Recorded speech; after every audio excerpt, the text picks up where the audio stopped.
y que me puedan escuchar bien. Por favor, como siempre, me hacen la campaña de confirmarme si están recibiendo bien la señal, se escucha bien, se ve bien la presentación, estamos bien con todo, ¿verdad?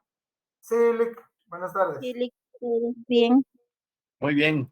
Qué gusto de estar nuevamente con ustedes y que podamos seguir avanzando. Yo tengo la meta de que esta semana primero podamos terminar este tema del proceso de lo contencioso administrativo para ya ir avanzando con la parte final de lo que es la parte procesal de, del derecho tributario y que podamos pasar a lo que le llaman la parte especial, que ya se refiere al estudio en concreto de las leyes tributarias que rigen o que regulan cada uno de los tributos que tenemos en Guatemala, las que logremos avanzar. Por lo menos tengo la meta de que podamos estudiar las más importantes y que podamos conocer todas las generalidades de ellas.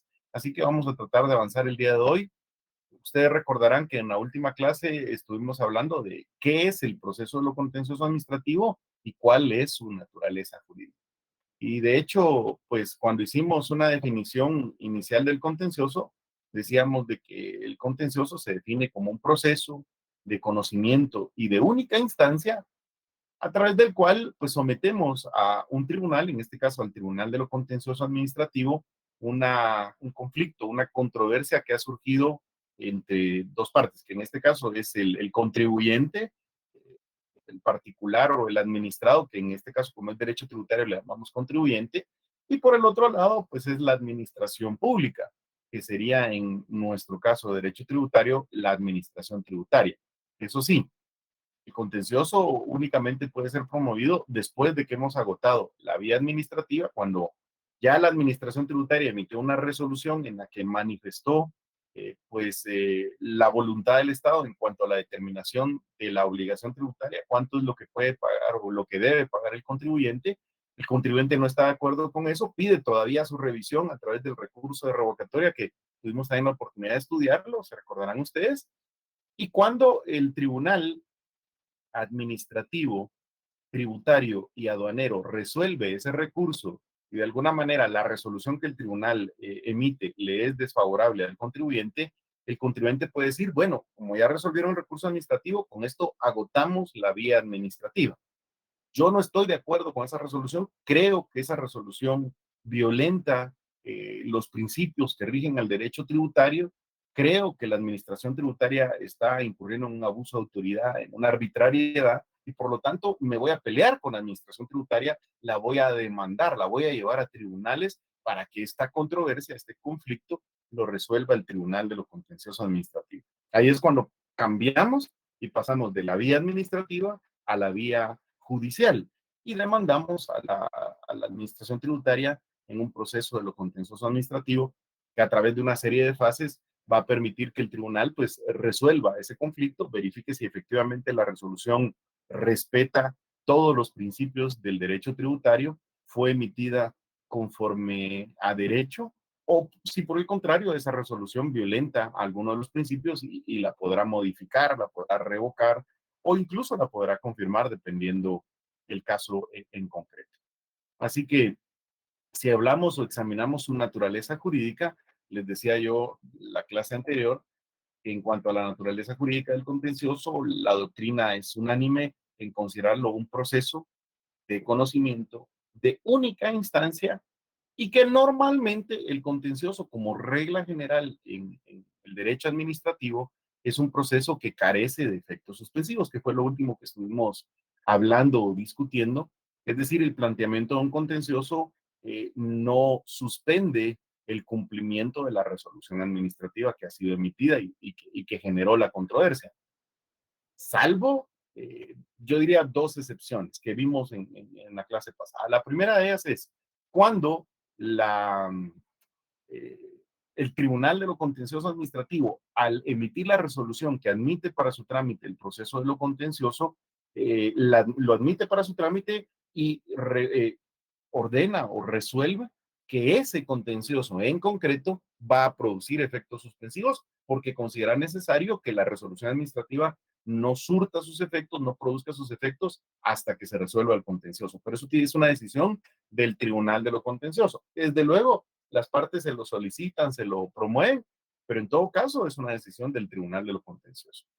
Como regla general, entonces, no produce efectos suspensivos, pero si el tribunal en la resolución de trámite le da esos efectos, los podría producir.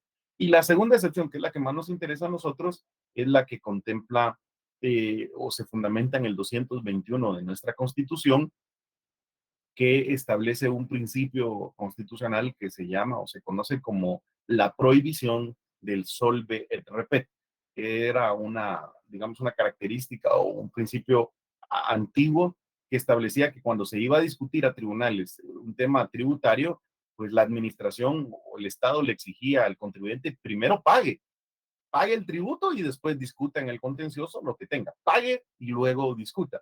Eh, solve, repete, pague y luego repita. Pero en nuestra constitución ese principio está prohibido y por lo tanto no le pueden exigir a un contribuyente que pague los tributos si ha planteado un contencioso administrativo hasta que el contencioso sea resuelto. Eso significa o eso se traduce a que el planteamiento del proceso de lo contencioso administrativo en materia tributaria sí que produce efectos suspensivos aún sin que en la resolución de trámite le dé esos efectos expresamente el tribunal, sino que ya de por sí, por aplicación del principio constitucional, el contencioso en materia tributaria produce tales efectos suspensivos. Y por ahí fue donde nos quedamos la clase anterior, hablando sobre qué es el contencioso y su naturaleza. Mucho cuidado, les decía yo que el gran problema con la naturaleza del contencioso es que se discute en doctrina si el contencioso se trata realmente de un proceso o si se trata de un recurso.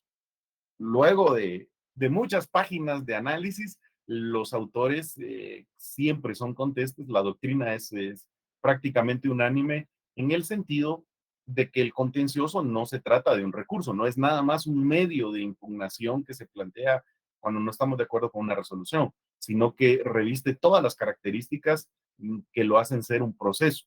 Es una serie de etapas que se realizan ante un órgano jurisdiccional para resolver un conflicto que ha surgido entre dos partes determinadas mediante la emisión de una sentencia que como acto de autoridad de un órgano jurisdiccional le pone fin jurídica y pacíficamente a ese conflicto con autoridad de cosa juzgada. Al reunir todas estas características, la doctrina nos dice el contencioso no es un recurso, es un proceso en todo el sentido y toda la implicación que conlleva.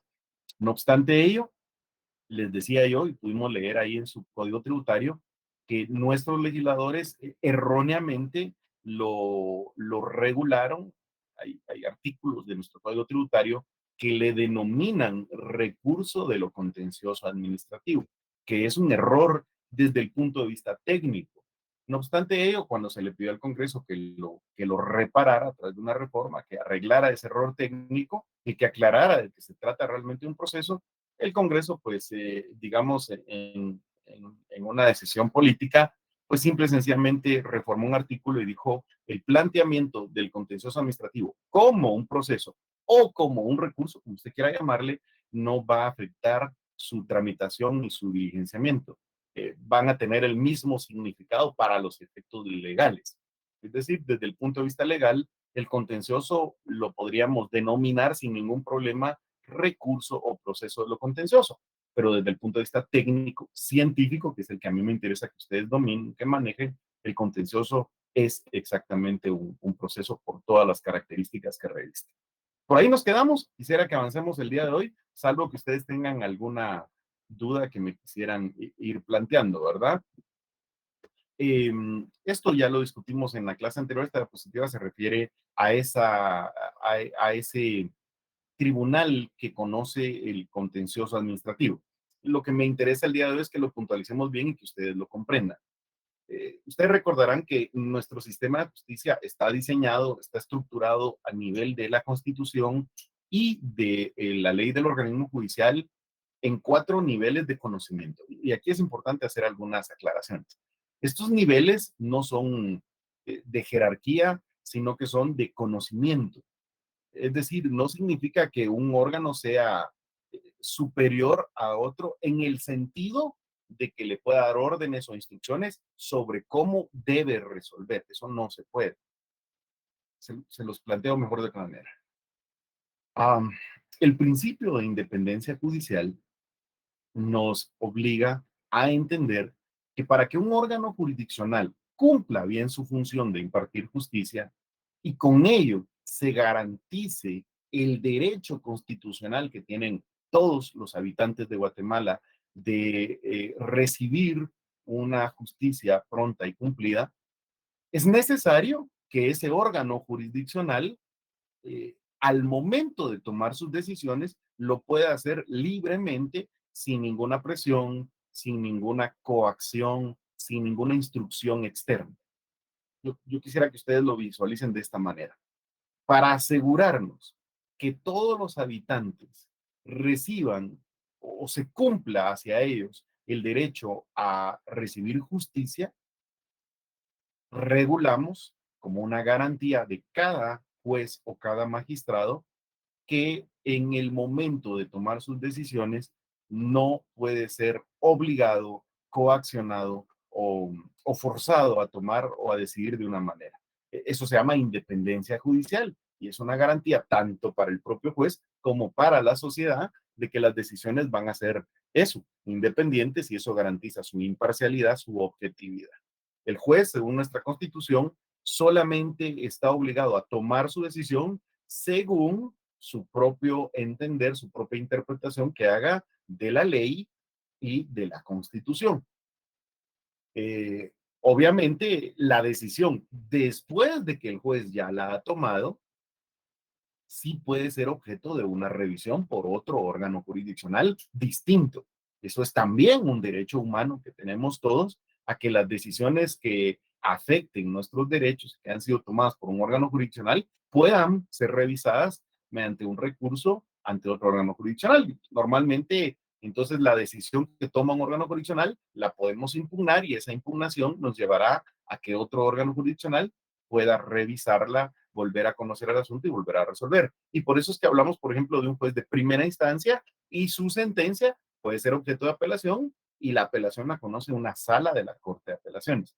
En ese sentido, hay distintos grados de conocimiento. Hay un juez que conoce en primera instancia y hay una sala que conoce en segunda instancia, pero no significa que exista una subordinación o jerarquía entre ellos. O sea, una sala no le puede ordenar a un juez cómo debe resolver. Lo que sí puede hacer es revisar lo que el juez resolvió mediante un recurso, y si está dentro de su competencia, y si al estudiarlo considera que el juez se equivocó, que violó la ley, que su resolución no fue emitida conforme a derecho, la sala la puede revocar y emitir una propia decisión de la sala.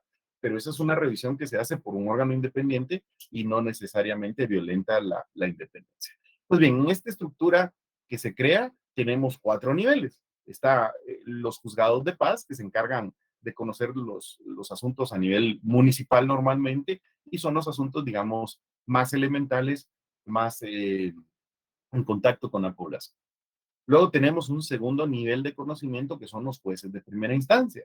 Los jueces de primera instancia normalmente se les da competencia para conocer asuntos a nivel departamental, y los jueces de primera instancia, digamos que conocen asuntos que ya son de una mayor cuantía, de una mayor importancia.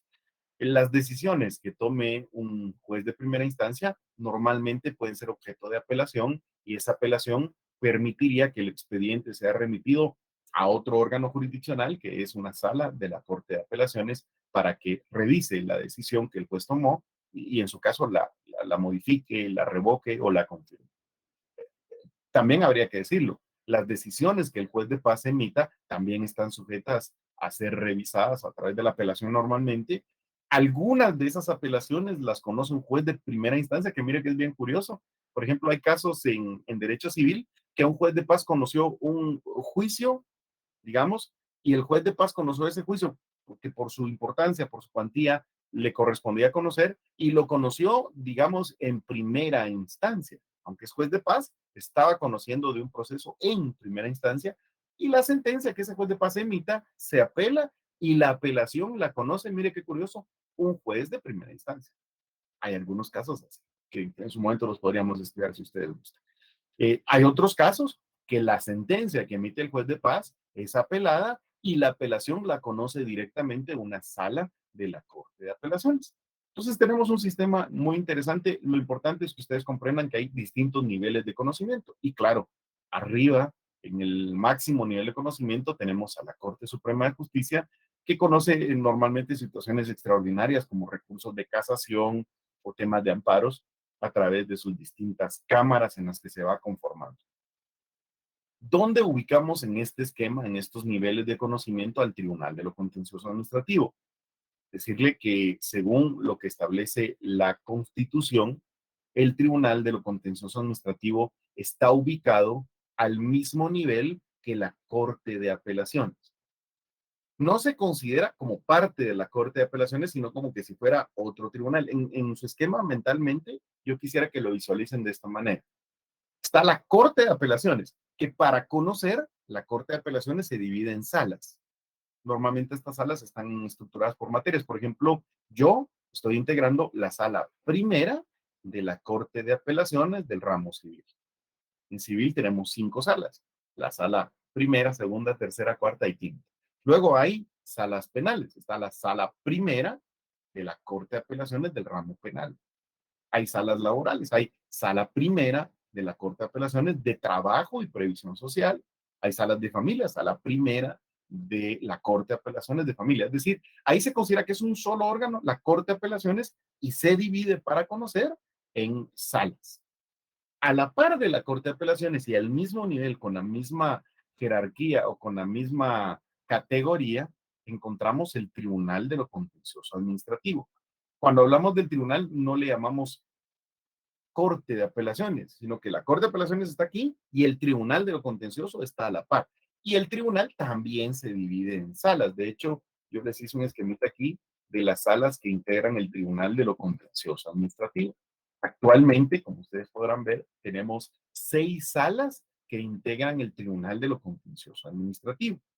Y en el esquema yo les marqué con distinto color y con aclaración respectiva que cada sala tiene delimitada su competencia según la materia. Por ejemplo, tenemos la sala primera del Tribunal de lo Contencioso Administrativo, que se encarga de conocer del proceso de lo contencioso administrativo cuando sean asuntos puramente administrativos. O dicho de otra manera, cuando no sean asuntos tributarios. Todos los conflictos que surgen entre los particulares y la administración pública, por ejemplo, con el Ministerio de Educación, con el Ministerio de Salud, con el Ministerio de Economía, y las resoluciones que estos van emitiendo luego de agotarse la vía administrativa, si son llevadas ante el Tribunal de lo Contencioso, solo conocerá la sala primera, porque como no es tema tributario, pues entonces le corresponde a la sala primera. En el mismo sentido, la sala quinta y la sala sexta conocen de los contenciosos administrativos que no sean tributarios, que sean puramente administrativos. Por el contrario, la sala segunda, la sala tercera y la sala cuarta del Tribunal de lo Contencioso Administrativo conocen de los procesos de lo contencioso administrativo en materia tributaria. Eso quiere decir, mis amigos, que la materia tributaria tiene órganos jurisdiccionales especializados, salas del Tribunal de lo Contencioso que están integradas por magistrados especialistas en derecho tributario y que de alguna manera, ¿verdad? Esa especialización que tienen, ese conocimiento especializado que tienen, les permite conocer y resolver de una mejor manera de los procesos contenciosos cuando sean en materia tributaria.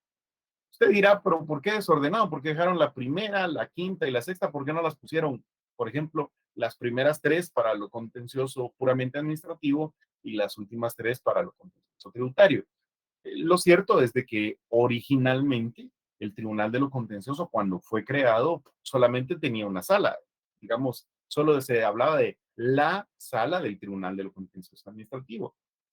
Pero conforme la carga de trabajo fue aumentando, pues se creó una segunda sala y lo separaron. Ahí dijeron, la sala primera se va a dedicar al tema puramente administrativo y la sala segunda que se dedique a lo tributario.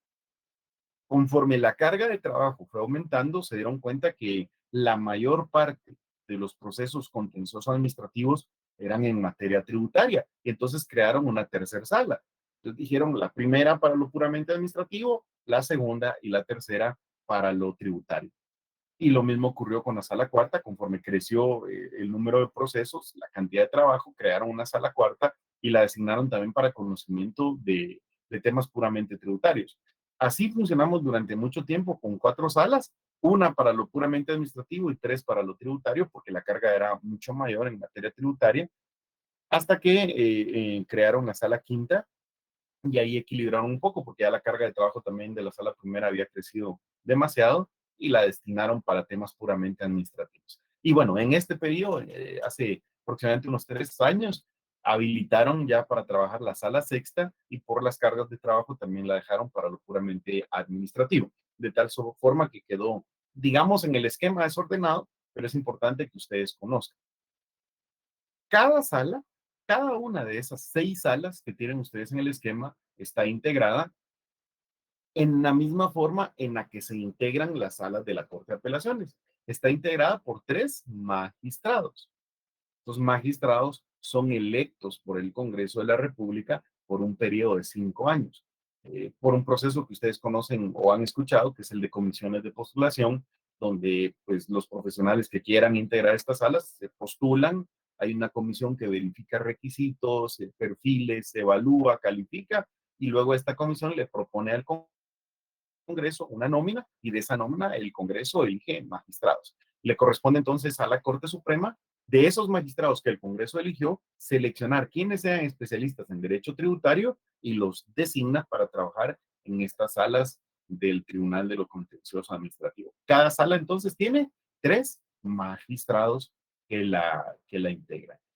Um, Cuando alguien presenta su demanda, no lo presenta directamente a una de estas salas. Cuando alguien presenta su demanda, la demanda la presenta en un órgano administrativo que tiene el organismo judicial que se llama Centro de Servicios Auxiliares de la Administración de Justicia. De hecho, se llama Centro de Servicios Auxiliares de la Administración de Justicia Civil, Familia, Contencioso Administrativo, porque es un centro administrativo que presta servicios auxiliares a estas 3 ramas del derecho. Es civil, familia, económico, coactivo y contencioso administrativo. Entonces, la demanda se presenta ahí. El centro, una de las funciones que tiene es recibir las demandas y las asigna mediante un sistema computarizado a una de las salas, según la materia que vaya a conocer. Es el centro el que dice, esta demanda va a conocer la sala primera, o la quinta, o la sexta, si es algo puramente administrativo. O bien, si en el centro se dan cuenta que es un tema tributario, pues dicen, esta la va a conocer la sala segunda, la tercera o la cuarta, dependiendo del caso. Van a ver ustedes que ahí la ley de lo contencioso también permite que la demanda pueda ser planteada ante un juez de primera instancia, pero no se confundan. No es que el juez de primera instancia vaya a conocer. El juez de primera instancia de un departamento puede recibir una demanda contenciosa administrativa, pero solamente la recibe y su única función es remitirla al centro de servicios auxiliares para que el centro designe cuál de las salas va a conocer. ¿Por qué dejaron que se pudiera plantear ante un juez de primera instancia? Bueno, los conflictos administrativos pueden surgir en cualquier parte de la República. Y como el Tribunal de lo Contencioso, todas sus salas, las 6 salas, tienen su sede aquí en Guatemala. Vamos a ver, la sala primera, segunda, tercera, cuarta y la quinta tienen su sede en zona 10, en Torre Marfil, que es por cierto donde yo trabajo, ¿verdad? Ahí tienen su sede cada una de estas salas. Y la sala sexta, que es la última de creación, esa tiene su sede en zona 1, ahí por la Cruz Roja. Entonces, todas las salas tienen su sede aquí en la capital. Pero cuando un conflicto administrativo surge en un departamento, pues digamos que el que vaya a promover la demanda, el abogado promotor, puede presentar su demanda allá ante el juez de primera instancia departamental y el juez únicamente lo que hará es remitirla al centro de servicios auxiliares para que el centro la asigne a una de estas salas y la remita para su conocimiento. Los que están en departamentos pueden optar también por venirse aquí a Guatemala y presentar su demanda aquí directamente ante el centro para que le asigne la sala. En cualquier caso, decirles que tienen que señalar el lugar para recibir notificaciones aquí en Guatemala pues con la emisión de una ley de comunicaciones electrónicas del organismo judicial, ahora ya es obligatorio además señalar un casillero electrónico para ser notificados. De tal suerte que la presentación en un departamento es básicamente por tema de comodidad de presentarlo ahí y esperar que lo remitan ellos para acá. Y en todo caso, porque pudiera ser que ya se les vaya a vencer el plazo para el planteamiento, entonces deciden moverla o plantearla ante un juez departamental. Esa es la estructura que tiene el tribunal y a través de cada una de esas salas conoce el contencioso administrativo. ¿Y qué es lo que va a conocer? Según el 221 de nuestra Constitución, establece que el Tribunal de lo Contencioso Administrativo tiene competencia para conocer del proceso de lo contencioso administrativo. Y eh, su función es ser el contralor de la juridicidad de la administración pública, es decir, controlar que las resoluciones que la administración pública emita sean emitidas conforme a las leyes que la rigen, a los principios generales del derecho y a las instituciones propias del derecho administrativo, y en nuestro caso, a los principios del derecho tributario, desde luego. Y ahí establece de una vez en el 221 que tiene competencia para conocer contiendas que surjan por actos o resoluciones, que es la que a nosotros nos interesa, cuando surja una controversia porque la administración pública, la administración tributaria, ha emitido una resolución, el que tiene competencia para conocer eso es el Tribunal de lo Contencioso Administrativo. Y también tiene competencia para conocer controversias que surjan por contratos o concesiones administrativas, que en nuestro caso de derecho tributario, pues es poco lo que se va a dar esa situación, es más que todo controversias o contiendas por resoluciones de la administración pública. Ese es el órgano que debe conocer. Para que vayamos conociendo los sujetos que van a intervenir en el contencioso, tenemos entonces en primer lugar al Tribunal de lo Contencioso, que conoce a través de sus distintas salas. Ustedes me dicen, mis queridos amigos, si de lo que yo he platicado tienen alguna duda o algo que quieran que comentemos.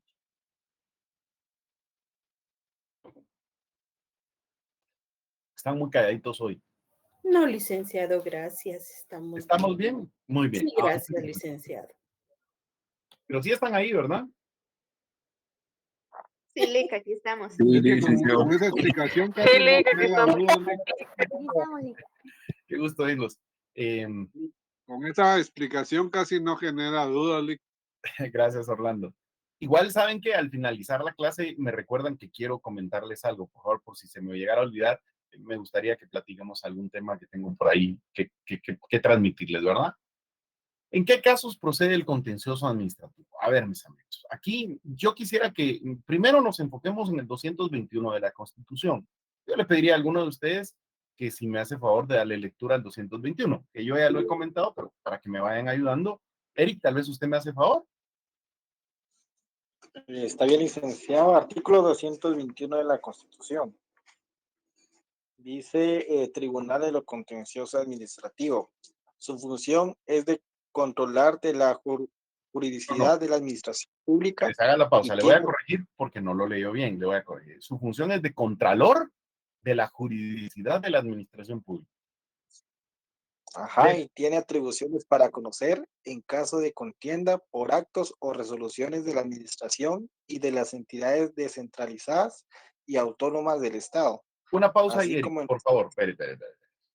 Primer caso de procedencia. A ver, a un contencioso administrativo podemos llegar, primer situación, cuando tengamos una contienda, dice, es una palabra para describir que tenemos un conflicto, que tenemos un pleito, que tenemos un litigio con la administración pública. Y de una vez nos aclara que puede ser la administración pública centralizada, descentralizada o autónoma, cualquier órgano de la administración pública en cualquier forma de organización interna que tenga.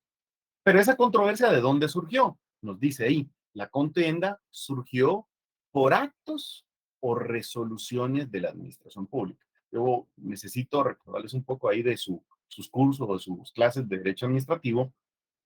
Cuando hablamos de un acto o una resolución, nos referimos a una declaración unilateral de voluntad del Estado. Esto es cuando el Estado ha tomado una decisión y se la hace saber a los administrados. Esa decisión solamente es del Estado. Ahí no interviene la voluntad del particular o del contribuyente. Puede ser que el contribuyente le haya pedido al Estado algo. Déjenme ponerle un par de ejemplos. Pensemos en algo puramente administrativo. Yo quiero construir una mi casa, tengo mi terreno y digo yo, voy a solicitar una licencia de construcción. Entonces acudo a la municipalidad y yo solicito una licencia de construcción. Quiero que noten algo.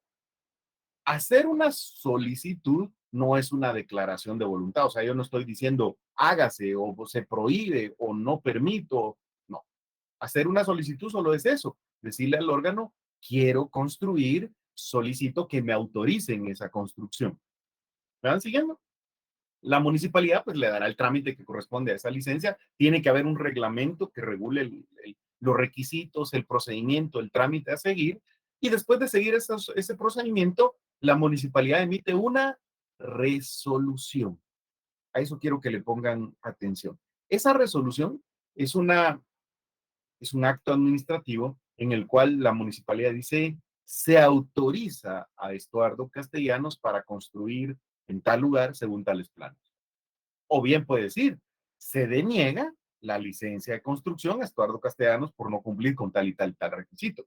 Quiero que noten que ahí sí hay una declaración de voluntad de la municipalidad, donde me autoriza, me permite, me prohíbe hacer algo.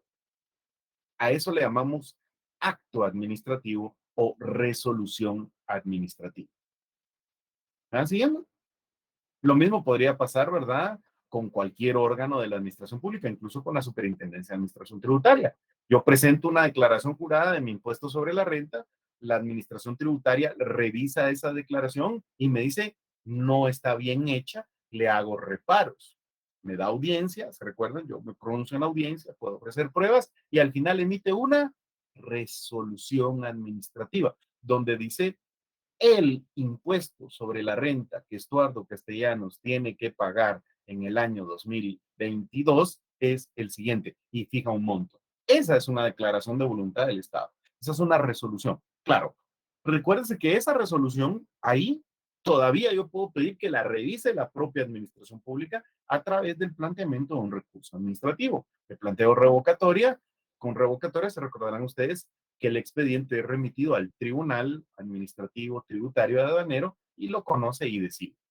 Si al momento en que yo he promovido ese recurso, el tribunal lo resuelve desfavorable, me notifican esa resolución y esa resolución ya es desde el punto de vista administrativo, en la vía administrativa ya es algo definitivo. Me dice, no al lugar su recurso, lo que usted tiene que pagar de impuestos sobre la renta es tanto. Esa resolución es la que a mí me genera conflicto. Yo no estoy de acuerdo porque creo que me están fijando un monto de un tributo demasiado alto. Yo pienso que no me corresponde pagar eso. De tal suerte que yo tengo, es eso lo que nos dice nuestra Constitución, una contienda por un acto o resolución administrativa, con la cual yo no estoy de acuerdo, pero ya se agotó la vía administrativa, ya no puedo volver a discutir o pedir que se revise ahí en la vía administrativa, y entonces lo que me queda es demandar al Estado en un proceso de lo contencioso. Por eso nuestro primer caso de procedencia es bien fácil, es en casos de contiendas por actos o resoluciones de la administración pública. ¿Vamos bien ahí? Sigamos con la lectura, Eric. Así como, por ahí lo interrumpí, ¿se recuerda? Sí, así como en los casos de controversias derivadas de contratos y concesiones administrativas. Ahí haga la pausa. Para Esto es distinto. Ahí haga la pausa, Eric. Esto es distinto. Quiero que lo noten. Aquí estamos en otro caso de procedencia. Por un lado eran los actos, contiendas por actos y resoluciones. Ahora estamos hablando de controversias por contratos o concesiones o derivadas de contratos y concesiones. La diferencia entre un acto o resolución es que el acto o resolución es una declaración unilateral de voluntad del Estado. Solo el Estado declara su voluntad y nos impone, nos autoriza algo, nos obliga a algo o nos prohíbe algo. Mientras que en un contrato, que la concesión es un contrato, es decir, un contrato concesión es lo mismo que en un contrato administrativo, lo que tenemos es un acuerdo de voluntad. ¿Se recuerdan de derecho civil? Los contratos se definen así, el acuerdo de voluntades entre dos o más personas que crea, modifica, transmite o extingue derechos y obligaciones. Entonces aquí lo que tenemos es que el Estado celebró un contrato con un particular. Por ejemplo, pensemos acá que el Estado celebró un contrato con una empresa para que la empresa prestara el servicio de limpieza en el Ministerio de Salud Pública. Ese contrato tiene cláusulas que las partes discuten, hacen una negociación y ambas partes las aceptan y se comprometen a hacer algo. El Estado se compromete a que va a pagar por esos servicios y la empresa se compromete, la entidad se compromete a que va a prestar los servicios de determinada manera. Ahí hay un acuerdo de voluntades. El segundo caso de procedencia del contencioso Es cuando ha surgido de un contrato administrativo una controversia respecto a su interpretación, a su aplicación, a sus cláusulas, a la validez de esas cláusulas. Entonces eso se somete no a un juez civil. Por ejemplo, las controversias que tenemos de los contratos civiles las sometemos a los órganos jurisdiccionales civiles. Las controversias que tenemos de los contratos administrativos las debemos someter al Tribunal de lo Contencioso Administrativo. Esos son los dos casos fundamentales de procedencia del contencioso. Y esos son los que encontramos también en el artículo 18 de la Ley de lo Contencioso, que me gustaría que alguien de ustedes me haga favor de darle lectura. 18 de la Ley de lo Contencioso. Eric, siempre. ¿Está bien que se lo lea, licenciado? Está bien, Eric. Claro que sí. Va Recuerden que el los que artículo leen tienen 18. más puntos aquí. Bueno. Artículo 18, naturaleza. El proceso contencioso administrativo será de única instancia y su planteamiento carecerá de efectos suspensivos, salvo para casos concretos excepcionales en que el tribunal decida lo contrario, en la misma resolución que admite para su trámite la demanda, siempre que lo considere indispensable y que no de hacerlo se hacen daños irreparables para las partes. Así es, 18. Sigamos ahora con el 19, por favor. El 19, procedencia. Procederá el proceso contencioso administrativo. Número 1, en caso de contienda por actos y resoluciones de la administración y de las entidades descentralizadas y autónomas del Estado. Quiero que noten que Numeral es lo 2, mismo, perdón, haga una pausa ahí. Quiero que noten que es lo mismo que ya leímos en la Constitución, solo que aquí está regulado en la ley ordinaria y ya está separado en un inciso. Primer caso de procedencia dice por contiendas, por actos y resoluciones, que es lo que ya expliqué. Número 2, Eric, perdón. Número 2, en los casos de controversias derivadas de contratos y concesiones administrativas. Que si se dan cuenta es exactamente lo mismo que ya discutimos en el tema, ¿verdad? De la Constitución. Básicamente lo que tenemos son dos grandes casos de procedencia de lo contencioso. No se compliquen. Si usted me pregunta, ¿en qué casos procede el contencioso? Muy sencillo. Cuando tenemos contiendas por actos o resoluciones de la administración pública o cuando tenemos controversias por actos, perdón, por contratos o concesiones administrativas. Yo en la diapositiva le agregué otros tres casos, si ustedes se dan cuenta, pero esos otros tres casos son, vamos a ver, más que otros casos, son situaciones donde procede el contencioso que de alguna manera las podríamos ubicar en alguna de estas tres, de estas dos primeras. Déjame explicarle. Por ejemplo, en el tercer caso que yo le puse aquí en la diapositiva, vean ustedes en su pantalla, ahí en la computadora o en el celular o en la tablet, no sé dónde lo estén recibiendo, ¿verdad? Dicen en la diapositiva, cuando el Estado declara lesivo algún acto, resolución, contrato o concesión que se emitieron violando el principio de juridicidad. Yo quiero explicarles esto. Vamos a ver. El Estado emitió una resolución o celebró un contrato. ¿Sí? Según la ley, después de que ya ha sido celebrado el contrato o ha sido emitido el acto o resolución, el Estado lo revisa, estoy hablando de que puede ser un año después, lo revisa y dice, no, este contrato que celebramos le está causando daños y perjuicios al Estado, es lesivo para los intereses del Estado. Entonces viene y el presidente de la República en Consejo de Ministros declara lesivo ese contrato. Esa declaratoria de lesividad es una manifestación que hace el propio Estado, que después de haber revisado un acto, una resolución o un contrato que celebró previamente, se percató de que ese produce daños y perjuicios al propio Estado y por lo tanto lo declara lesivo. Ahora, mucho cuidado. La sola declaratoria de lesividad no le resta validez al contrato ni lo anula. No funciona así, porque entonces no habría ninguna seguridad jurídica de celebrar contratos con el Estado, ¿verdad?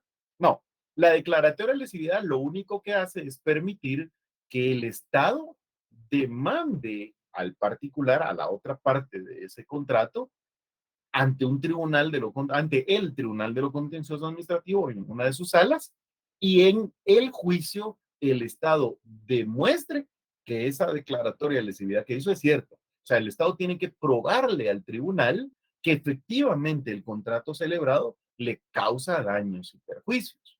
No es nada más que lo declare lesivo porque él diga, sino que lo tiene que demostrar en juicio, y si así fuera, el tribunal tiene competencia para conocer de esa declaratoria de lesividad, de ese conflicto que ha surgido por el contrato, y por revocar o anular el contrato. Pero si se dan cuenta, este supuesto de lesividad realmente lo podríamos encuadrar en el segundo caso, porque al final de cuentas la lesividad es una controversia derivada de un contrato o de una concesión administrativa. Así que yo no le veo como necesidad de marcarlo aparte, lo dejamos aparte porque el artículo 19 así lo maneja, lo trata, y porque además, para efectos de estudio, es importante que ustedes conozcan como un caso adicional. Lea, por favor, ese párrafo siguiente, Eric, del artículo 19, por donde se quedó. Terminamos el numeral 2, siga leyendo usted. ¿Está bien? Para que el Pero, proceso para eso, contencioso, quiero decir el último párrafo del 20, perdón.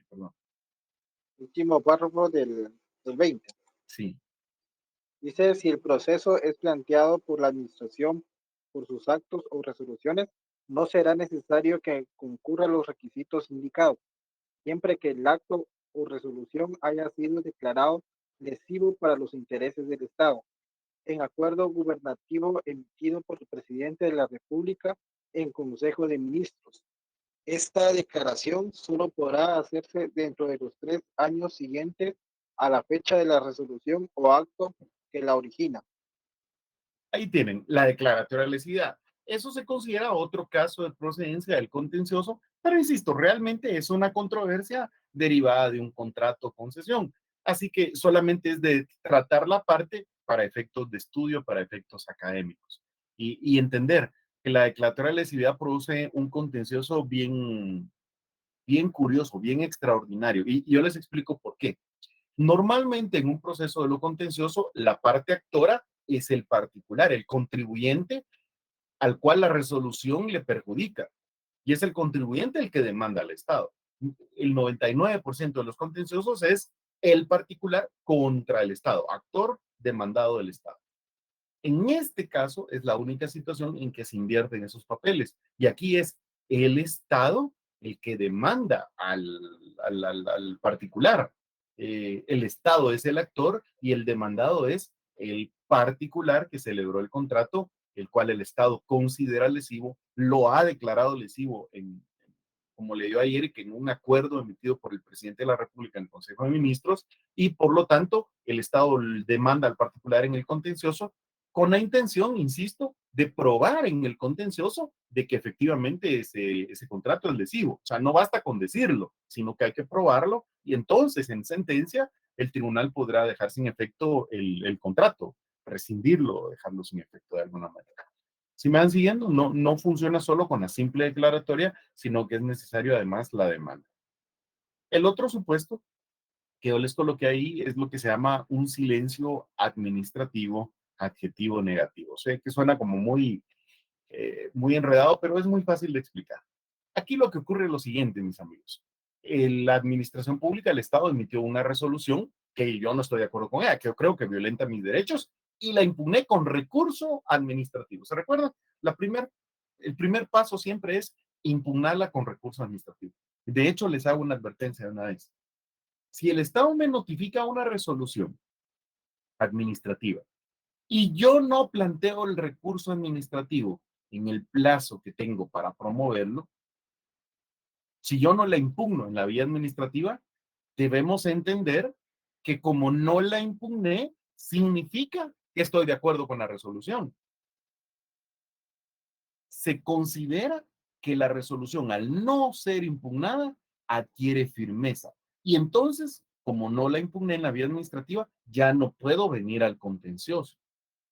Para poder venir al contencioso, un requisito, como vamos a ver más adelante, es haber agotado la vía administrativa. Y esto significa que me notificaron una resolución, yo no estoy de acuerdo con ella, la impugné con un recurso administrativo y me tienen que resolver el recurso administrativo que yo he promovido. En materia tributaria, ¿se recuerdan? que el tribunal administrativo tributario y aduanero es el que se encarga de resolver. Ahora aquí pasa algo interesante. La ley señala un plazo para que se resuelva el recurso. No sé si recuerdan ustedes que allá en el Código Tributario vimos que el tribunal tenía 30 días para resolver el recurso. Y aquí viene la pregunta. ¿Qué pasa si no lo resuelven esos 30 días? Ya estamos en el día 35 y no nos resuelve el Tribunal Administrativo Tributario y Aduanero el recurso que planteamos.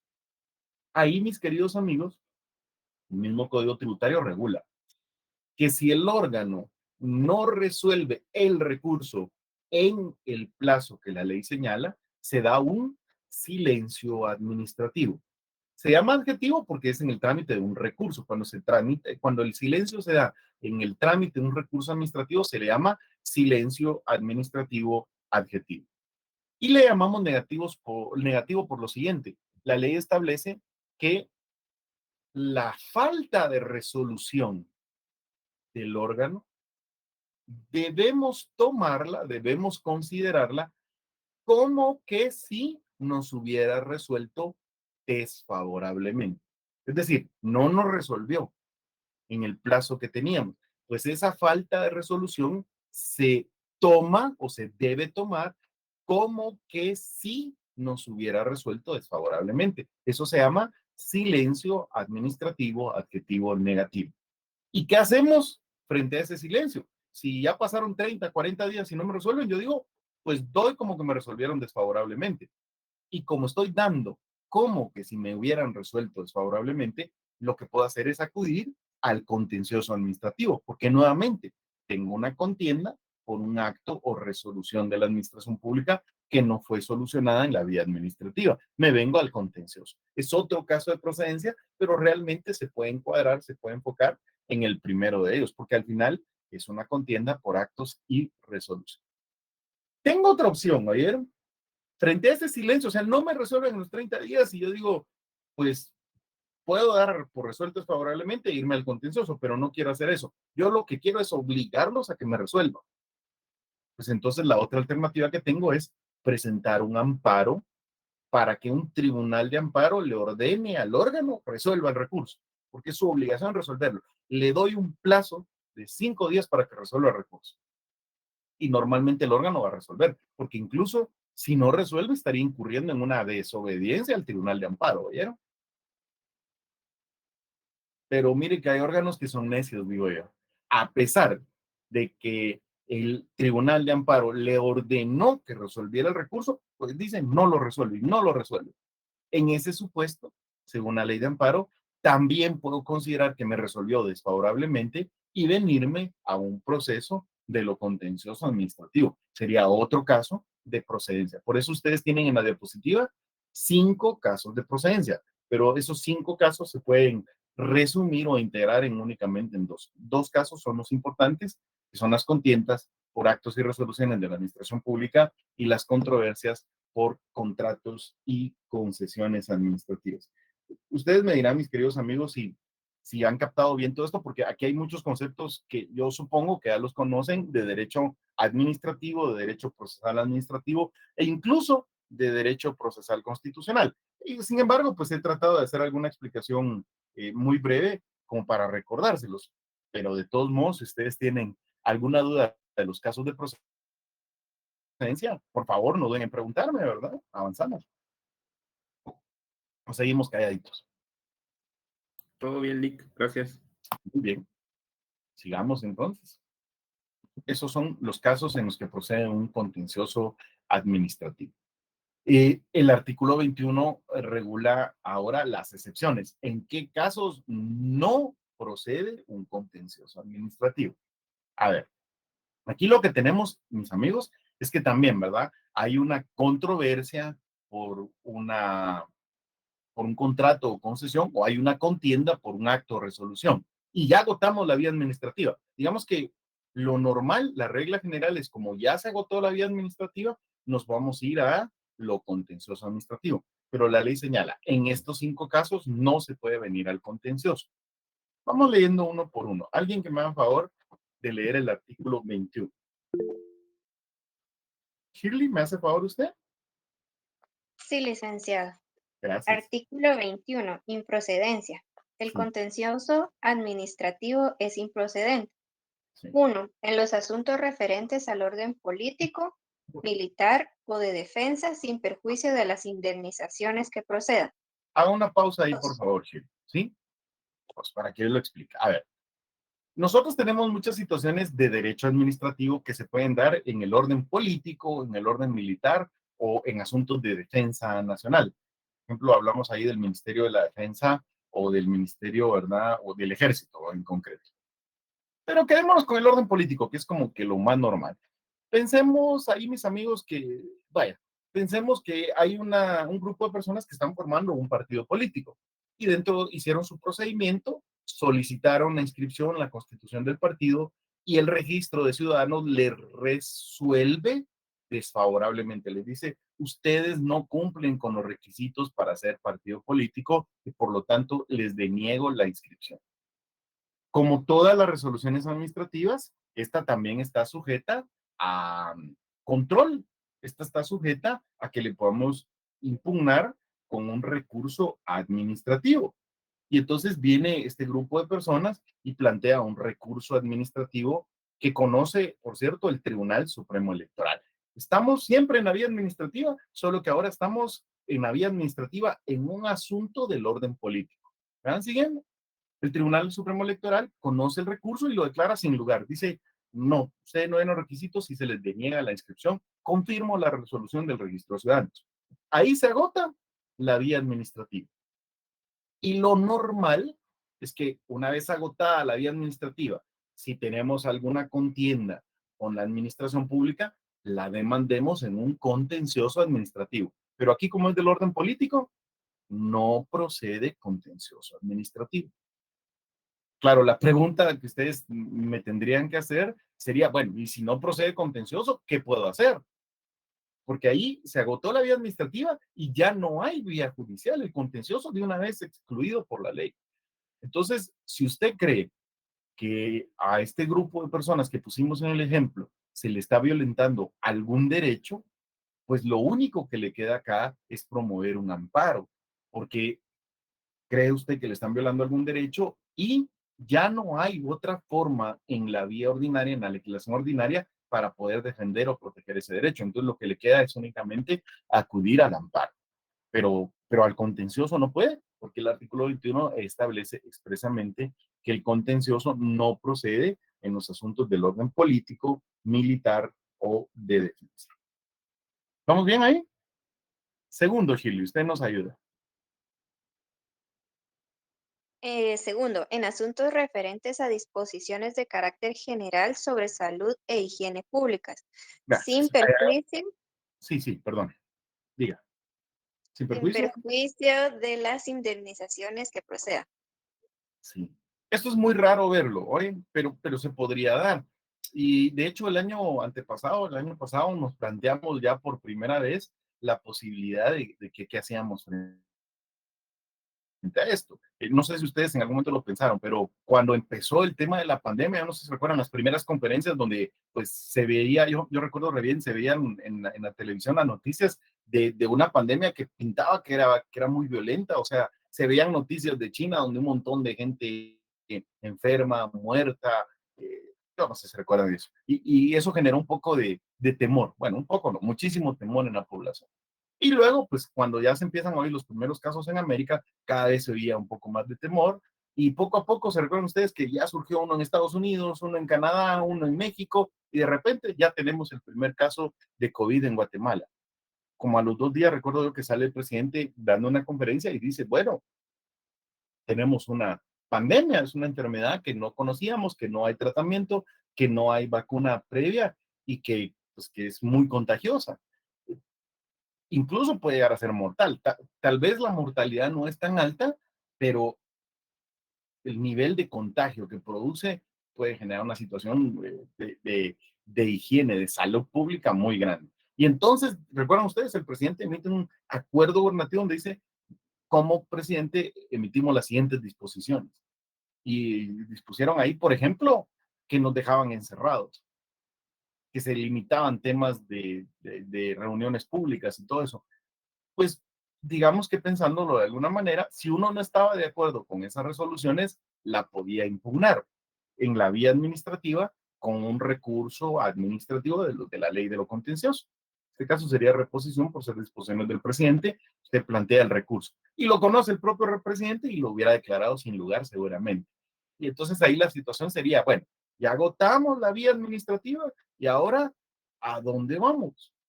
Pues al contencioso administrativo no podríamos. Y no podríamos al contencioso administrativo porque se trata de un asunto administrativo, pero referente a disposiciones de carácter general sobre salud e higiene públicas. Ahí está excluido el contencioso administrativo. ¿Están siguiendo?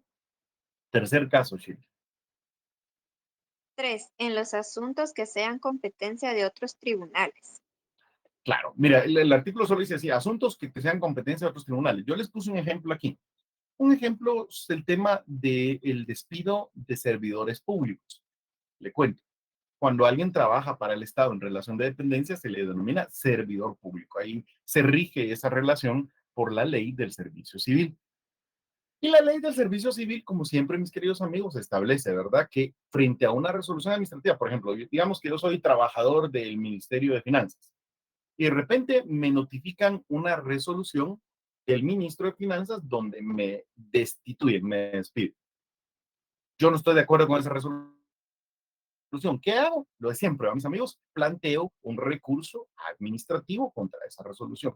En este caso, creo yo que ustedes lo estudiaron en Derecho Administrativo, este es un caso excepcional, porque no planteamos los recursos de la ley de lo contencioso, sino que hay un recurso administrativo en la ley del servicio civil, que es el recurso de apelación. Entonces se impugna con el recurso de apelación de la ley del servicio civil.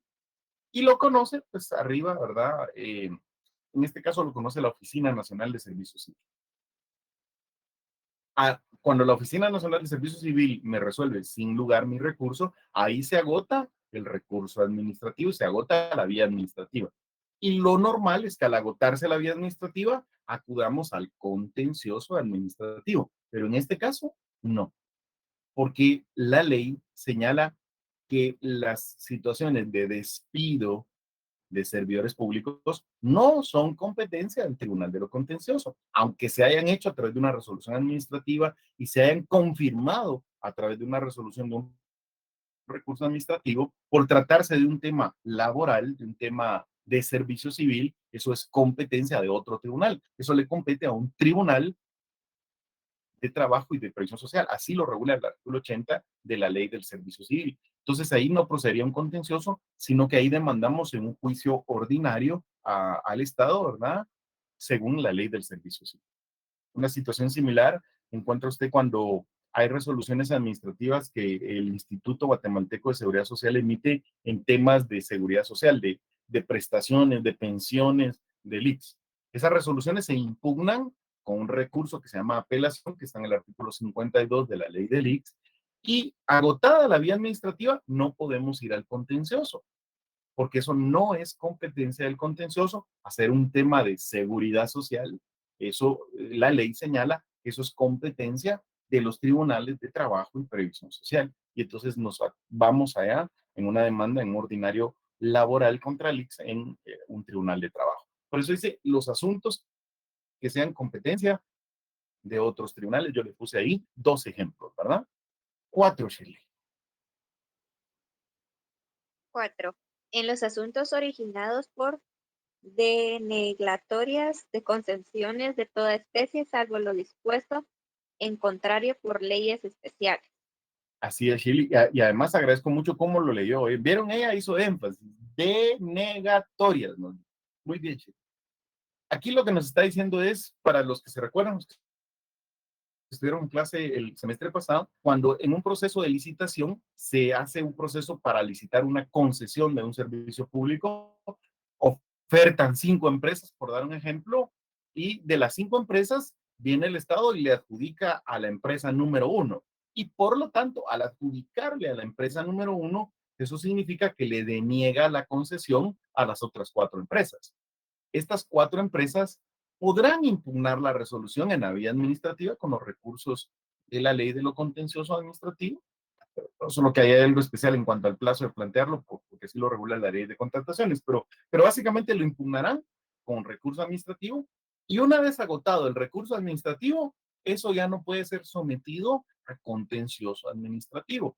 Y además tiene mucha lógica. De hecho, creo que eso me hizo falta explicarles.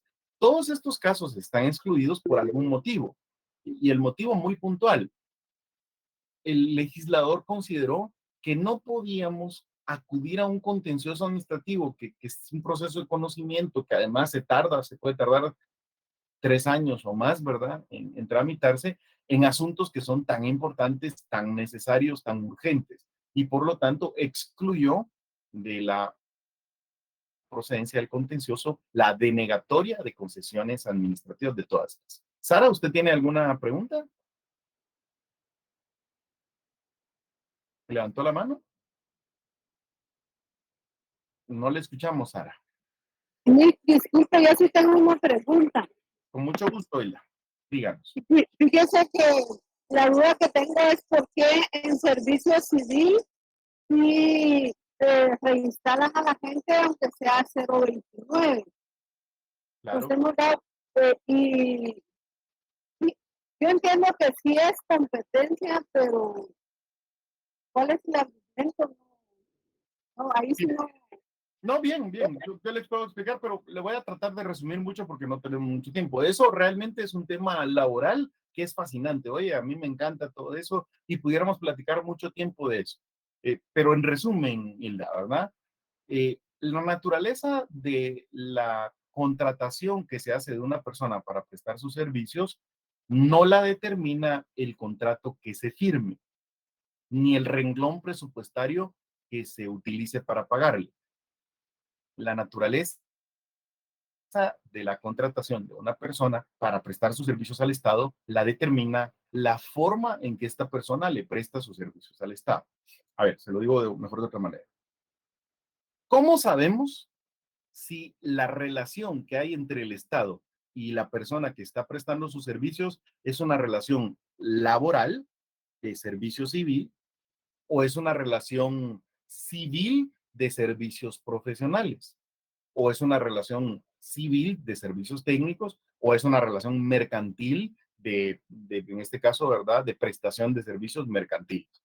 ¿Cómo determinamos si la naturaleza del contrato que se celebró es laboral, civil o mercantil o administrativo o de otra naturaleza? Muy sencillo. No se determina por el documento que firmen.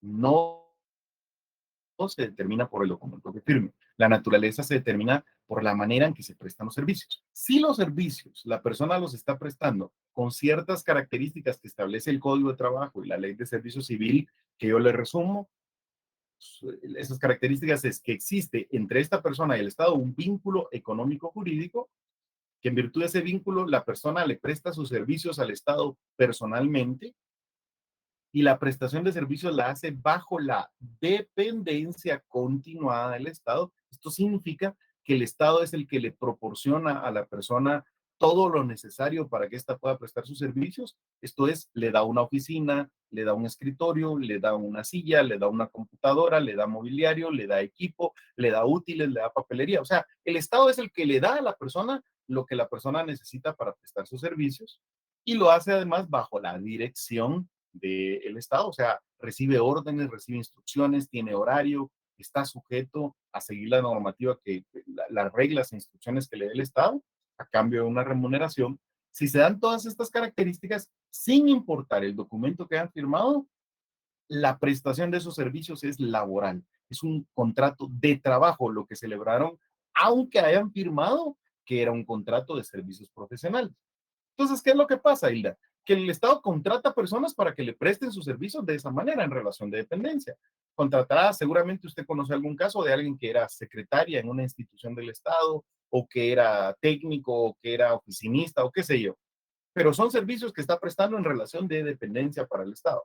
Pero como el Estado no quiere cumplir con pagarle todas sus prestaciones laborales a esta persona y no quiere cumplir con los procedimientos de contratación de personal que tiene, entonces simula es una simulación, simula que el contrato no es de trabajo, sino que simula que es un contrato de servicios profesionales independientes y le dice el documento que usted va a firmar, dice que son servicios profesionales, a usted no le vamos a pagar salarios sino honorarios y su contrato no va a ser 011 sino que va a ser 029. Y así es como los contratan, simulando que son servicios independientes, pero realmente la persona no es independiente, le Estado le está dando todo lo necesario para la prestación. Y bueno, la persona acepta por necesidad y trabajará ahí 1, 2, 3 años, qué sé yo, hasta que le dicen, mire, ya no le vamos a renovar el contrato, lo despedimos. Igual esta persona, frente a esta resolución, tiene el derecho de acudir mediante recurso a la Oficina Nacional de Servicio Civil.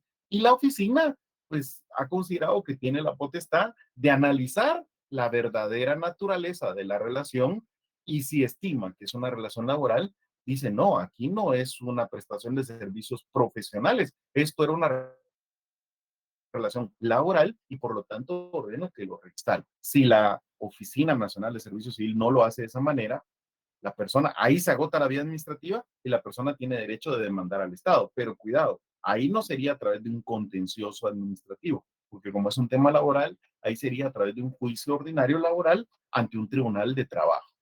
Quizás el tema es mucho más complejo, Hilda, y podríamos hablar muchísimo más, pero resumido, la oficina lo hace porque puede o tiene potestad de establecer si realmente era 029, eran servicios profesionales, o si realmente era un 011, simulando que era un 029, que es lo que normalmente ocurre, ¿verdad?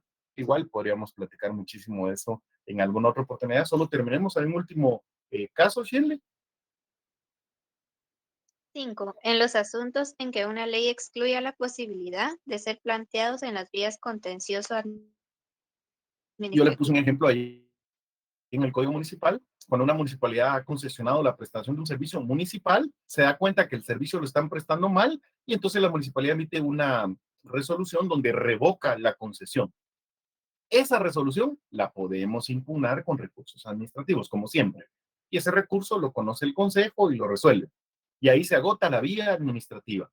Lo normal sería que después vayamos a un contencioso administrativo. Pero en este caso no. En este caso la ley señala que en esa situación no procede contencioso administrativo. Lo regula el artículo 77 del Código Municipal y por lo tanto ahí no es procedente el contencioso administrativo.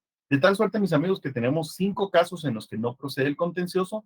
No es tan importante para materia tributaria porque en materia tributaria pues no se da ninguna de estas situaciones que tenemos, pero era parte del contenido del curso, del programa y yo tenía que explicárselos para que sepa en qué casos procede un contencioso y en qué casos no procede un contencioso administrativo. Así que eso es lo que tenemos para la clase del día de hoy. En la siguiente clase ya vamos a entrar a ver así las partes del contencioso, las generalidades del contencioso y los pasos en los que se desarrolla el contencioso. ¿Ustedes tienen dudas? Con mucho gusto. Cecia.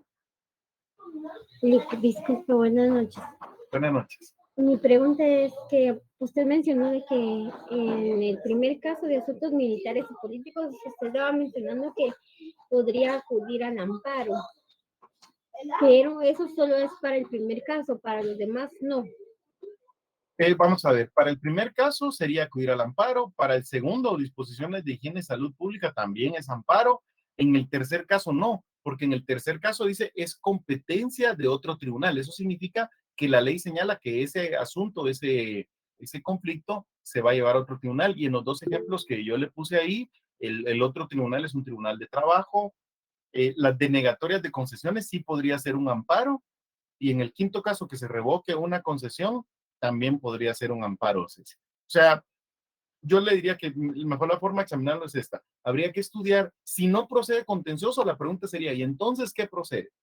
En algunos casos procede otra clase de juicios, un juicio laboral, por ejemplo, en algunos casos, y cuando la ley ya no señale otra forma de poder llevar esa controversia a la vía judicial, pues lo único que nos queda es, si consideramos que se nos está violentando algún derecho, acudir en amparo a un tribunal de amparo, ¿verdad, César? María Eugenia. Gracias, Rica. Gracias, licenciado. Buenas noches. Bueno. Tengo una consulta. Usted explicaba con lo del en el punto número 1 los temas referentes al orden político.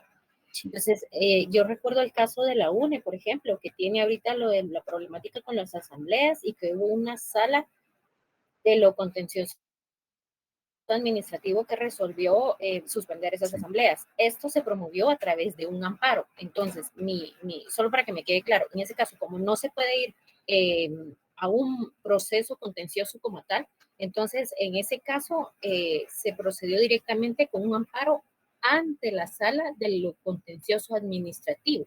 ¿Es Sí, así pero- como debe procederse entonces?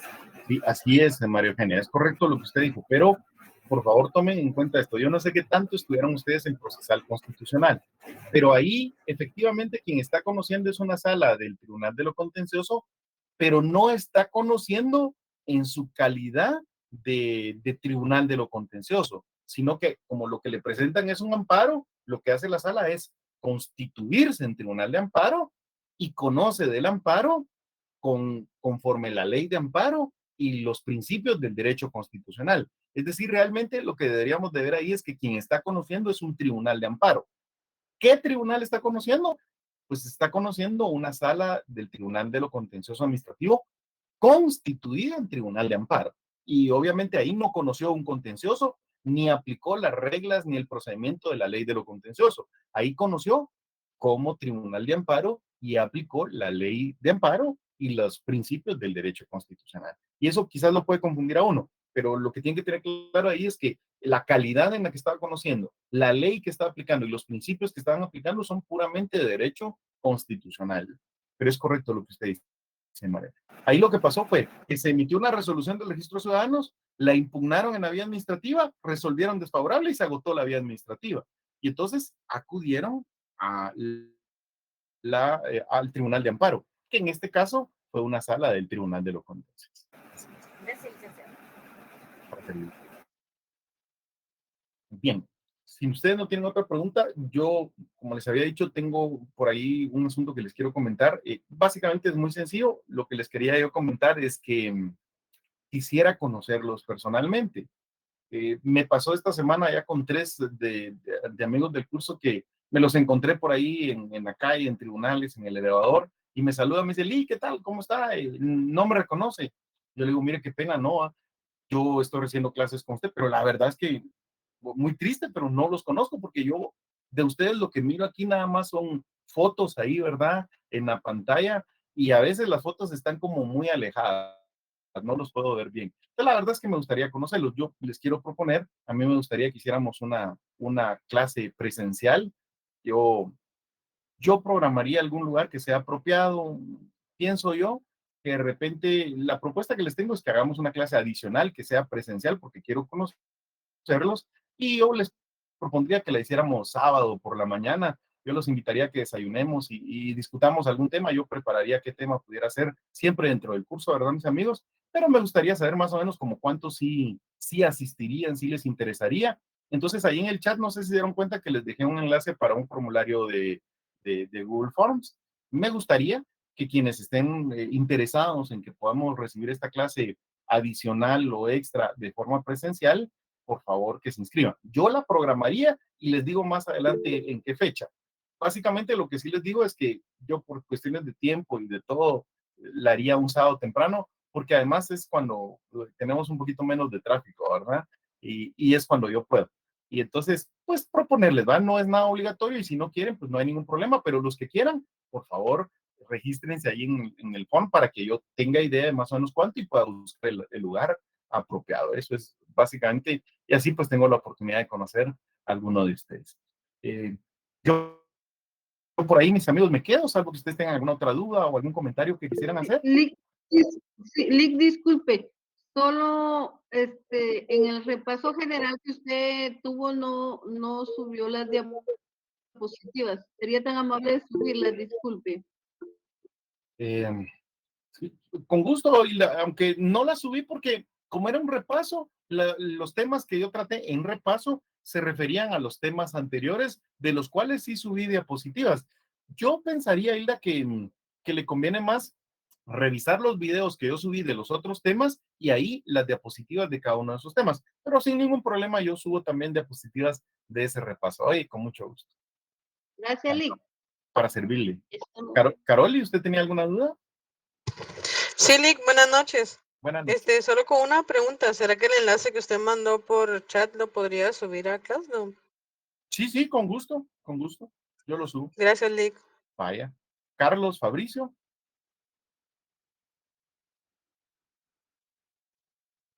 Sí, licenciado, buenas noches, compañeros. Solo una consulta, licenciado, perdone, yo voy manejando. La clase que va a dar adicional va a ser impartida por su persona y día sábado, ¿entendí? Así es, Carlos. Es correcto.